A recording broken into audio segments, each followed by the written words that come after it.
लालू प्रसाद यादव ने एक बार फिर से हिंदू वाले बयान पर कायम रहते हुए पीएम पर हमला बोला है। पीएम मोदी पर लालू यादव का फिर से हमला। जो उन्होंने कहा है आपको हम सुनाएंगे। मोदी पर कोई गलत बात हमने नहीं बोली। आइए सुनाते हैं क्या कहा है उन्होंने। जब सब अपने को डिक्लेयर कर दिया है बचाव में कि हम मोदी के परिवार हैं, सब मोदी के परिवार बन जाओ, मोदी का परिवार बन जाओ, तो दूसरा बात उसी में हम जो बोले कि मरने के बाद मोछ बाल केस सब छिलवाया जाता है, नाखून टूंगवाया जाता है, तो सब छिलवा लो तो हम मानेंगे कि तुम लोग परिवार हो, बनावटी परिवार हो। तो अभी बाल छिलवाओ ना सब, क्यों नहीं बाल छिलवा रहे हो? तो उल्टा बोल रहे हो फालतू बात बचाओ में। प्रधानमंत्री कह रहे हैं कि हमारा 140 करोड़ जो जनता है वही परिवार है। ठीक है, 140 करोड़ उनका परिवार अब सूझ रहा है, परिवार है, तो आप सबको बोलो। तो लालू यादव ने एक बार फिर से पीएम पर हमला बोला है। आपको बता दें, इससे पहले बेतिया की धरती से प्रधानमंत्री नरेंद्र मोदी ने लालू यादव की टिप्पणी पर सीधा जवाब दिया। लालू के परिवार और अपने परिवार का फर्क देश की जनता को समझाया। मतलब प्रधानमंत्री ने विपक्ष के पर्सनल अटैक को सूद समेत वापस किया। लेकिन इसी बिहार की धरती पर एनडीए परिवार के अंदर खाने सीट शेयरिंग को लेकर सब कुछ ठीक नहीं है। आखिर बिहार एनडीए में सीट शेयरिंग पर कहां और क्यों फेस पच गया है, पेच फंस गया है, समझिए। औरंगाबाद में प्रधानमंत्री नरेंद्र मोदी की जनसभा, लेकिन एनडीए के साथी और लोक जनशक्ति पार्टी रामविलास के राष्ट्रीय अध्यक्ष चिराग पासवान मंच पर नहीं दिखे। बेगूसराय में प्रधानमंत्री का कार्यक्रम, लेकिन यहाँ भी चिराग पासवान नहीं दिखे। आज बेतिया में मोदी आए, लेकिन चिराग पासवान तो छोड़िए, मुख्यमंत्री नीतीश कुमार भी नहीं दिखे। इन्हीं तस्वीरों को हथियार बनाकर आरजेडी की तरफ से दावा किया गया है कि एनडीए में सीट शेयरिंग से पहले ही सिर्फ उटव्वल शुरू हो गई। देखिए, बिहार में एनडीए ये निगेटिव डिफेक्टिव अलायंस हो गया है और एनडीए में ऑल इज नॉट वेल है, क्योंकि पिछली बार जब आदरणीय प्रधानमंत्री जी औरंगाबाद बेगूसराय आए थे तो उसमें दो दल, श्री चिराग पासवान जी, श्री उपेंद्र कुशवाहा जी नहीं शामिल हुए, और आज जब बेतिया आ रहे हैं एक सप्ताह में दूसरी बार, तो आदरणीय नीतीश कुमार जी नहीं जा रहे हैं।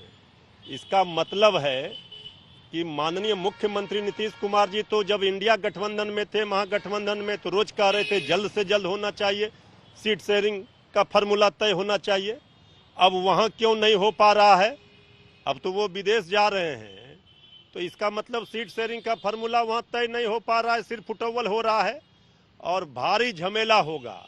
अभी आगे आगे देखिए क्या होगा।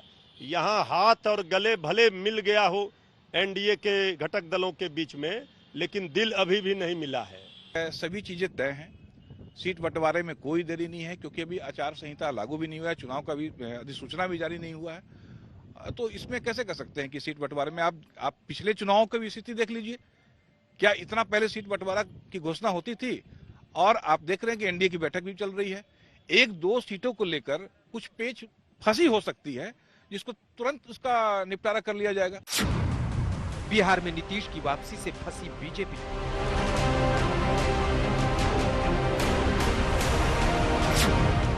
किसके हाथ आएगा जीत दिलाने वाला चिराग?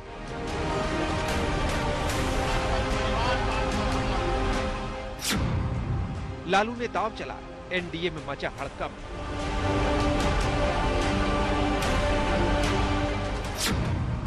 बिहार में एनडीए खेमे में क्या चल रहा है?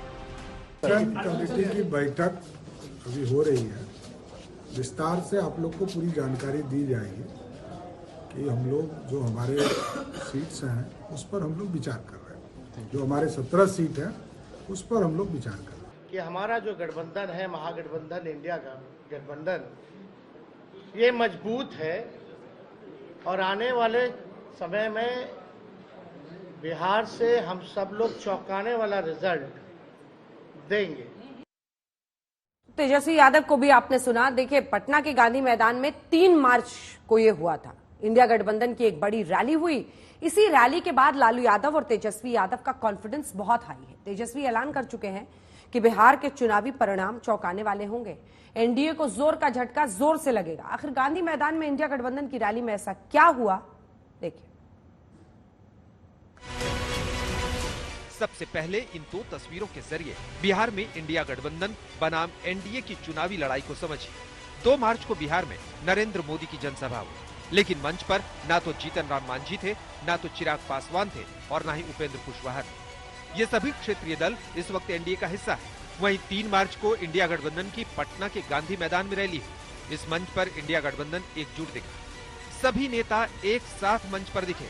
सभी ने बिहार की धरती से एनडीए को उखाड़ फेंकने की हुंकार भरी। मोदी की गारंटी, मोदी की गारंटी। अरे मोदी जी जरा हमारे चाचा का गारंटी लेके दिखाओ। क्या हमारे चाचा का गारंटी ले सकता है कोई? अरे बताओ, कोई ले सकता है क्या? कहा जब चाचा बोल रहे थे कि अब हम नहीं जाएंगे कहीं, अब हम यहीं रहेंगे आजीवन, तो मोदी जी हंसने लगे। जब भी बदलाव आता है वो बिहार में तूफान शुरू होता है। यहां से तूफान बाकी प्रदेशों में जाता है। ये बिहार जो है देश की राजनीति का नर्व सेंटर है। पहली बार यहाँ से निकले थे तो हम उनको कोई गाड़ी नहीं दिया, उनको यही कहा कि ये पलटू राम है। इंडिया गठबंधन में शामिल नेताओं की माने तो एनडीए की हार पक्की है। तेजस्वी यादव पूछ रहे हैं, अगर एनडीए में सब कुछ ठीक है तो बीजेपी की पहली लिस्ट में बिहार के किसी उम्मीदवार का नाम क्यों नहीं है? हम तो बोले भाई बातचीत चल रही है, एनडीए से पहले हम लोगों का हो जाए। लेकिन आप देखिएगा जो लिस्ट भाजपा का निकला, बिहार का तो किसी का नहीं निकला। कल सुप्रीम कोर्ट कहाँ बीजेपी ने बिहार में एक को टिकट बांटा, जरा नामों बताइएगा। अब सवाल यही है कि एनडीए में क्या चल रहा है, तो इसका जवाब है चिराग पासवान। माना जा रहा है कि नीतीश कुमार की एनडीए में वापसी के बाद गठबंधन में अपनी अनदेखी से चिराग पासवान परेशान है। सूत्रों के मुताबिक चिराग पासवान लोकसभा चुनाव में 2019 के फॉर्मूले पर ही 6 सीटों पर दावा ठोक रहे हैं, लेकिन पेच चाचा पशुपति पारस की वजह से फंसा हुआ। हालांकि बीजेपी की तरफ से दावा किया जा रहा है कि एनडीए में कोई कंफ्यूजन नहीं है। नहीं, ये बिल्कुल ऐसी बात नहीं है। एनडीए गठबंधन बिल्कुल बहुत मजबूती के साथ में केवल बिहार में ही नहीं पूरे देश में ये काम कर रहा है। और जो माननीय प्रधानमंत्री जी की जो ये सभा हो रही है, ये तो सभी सरकारी सभा हो रही है। और सरकारी सभा में जैसे औरंगाबाद में, तो औरंगाबाद में वो जो कार्यक्रम हुआ था उसका नोडल एजेंसी एनएचआई था। तो एनएचआई की योजनाएं जहां जहां से गुजर रही थी वहां के सांसद वहां उपस्थित थे। अब जो बेगूसराय में कार्यक्रम हुआ, तो बेगूसराय में कार्यक्रम आपने देखा होगा कि वो ओएनजीसी का कार्यक्रम था या रिफाइनरी का कार्यक्रम था। तो उस रिफाइनरी के कार्यक्रम से जो जो एरिया लाभान्वित हो रहे थे, गेल के योजना से हो, ओएनजीसी की योजना, तो वहां के सांसद वहां पे उपस्थित थे। सूत्रों से मिली जानकारी के मुताबिक विदेश यात्रा पर जाने से पहले नीतीश कुमार के साथ सीट शेयरिंग की मीटिंग में सब कुछ तय हो जाएगा। वहीं एनडीए के साथी जीतन राम मांझी की माने तो सभी की अपनी अपनी मांग है, लेकिन जब एनडीए की बैठक होगी तब किसके खाते में कितनी सीट आएगी एकदम साफ हो जाएगा। की बैठक होगी उसमें तय होगा कौन उसके अलायंस जो है कहाँ कहाँ लड़ेंगे, कितने सीट पर लड़ेंगे। वो बैठक अभी नहीं हुई है। बैठक अंदाज है कि 2-3 दिन के अंदर होगी, तब पता चलेगा कि कौन कहाँ से लड़ेगा। ये कहा जा रहा है, तेजस्वी यादव कल कह रहे थे कि आप लोग के पहले हम लोग अपना उम्मीदवार उतार लेंगे। मंथन कौन बड़ी बात है भाई? वो आगे निकालेंगे कि हम आगे निकालेंगे, इससे कौन बात जाती है? उनका अकेला के पार्टी है, लोकल पार्टी है, ये है भारत सरकार में है और क्या कहते हैं कि अखिल भारतीय पार्टी है और वहाँ 5 प्रकार के लोग हैं। अनेक तरह से मंथन होता है और श्योर सीट जीतने की बात है। 400 में 400 सीट जीतना चाहते हैं हम लोग, तो ठोक ठेठा के बात करेंगे। उसमें हो सकता है एक आध दिन लेट भी हो सकता है। यहाँ आपको समझना है कि बीजेपी के लिए सीट शेयरिंग की राह आसान नहीं होगी। अगर 2019 के फॉर्मूले पर सीटों का बंटवारा करती है तो उसी हिसाब से बीजेपी और जेडीयू 17 सीटों पर चुनाव लड़ेगी और बाकी 6 सीटों पर पशुपति पारस और चिराग पासवान की पार्टी को एक साथ चुनाव लड़ना पड़ेगा, जो कि संभव नजर नहीं आ रहा। दूसरी तरफ जीतन राम मांझी और उपेंद्र कुशवाहा के भी एनडीए में आने की वजह से सीटों के बंटवारे का फॉर्मूला बिगड़ गया। बताया जा रहा है कि लोकसभा चुनाव में बीजेपी मांझी को 1 और उपेंद्र कुशवाहा को भी 1 सीट दे सकती है। चिराग को 6 सीट इस हालत में मिल सकती है अगर बीजेपी पशुपति पारस को मना ले और साथ ही जेडीयू और खुद बीजेपी भी 17 से कम सीटों पर चुनाव लड़े। अगर बीजेपी और जेडीयू कम सीटों पर चुनाव लड़ने का फैसला नहीं करती है तो चिराग पासवान के पास 2 ही विकल्प बचते हैं। पहला विकल्प पाला बदलकर चिराग पासवान महागठबंधन में जा सकते हैं। वैसे तेजस्वी ने भी साफ कर दिया है कि महागठबंधन के दरवाजे सबके लिए खुले हैं। हमारा सीट शेयरिंग एनडीए से पहले हो जाएगा अंतिम चरण में।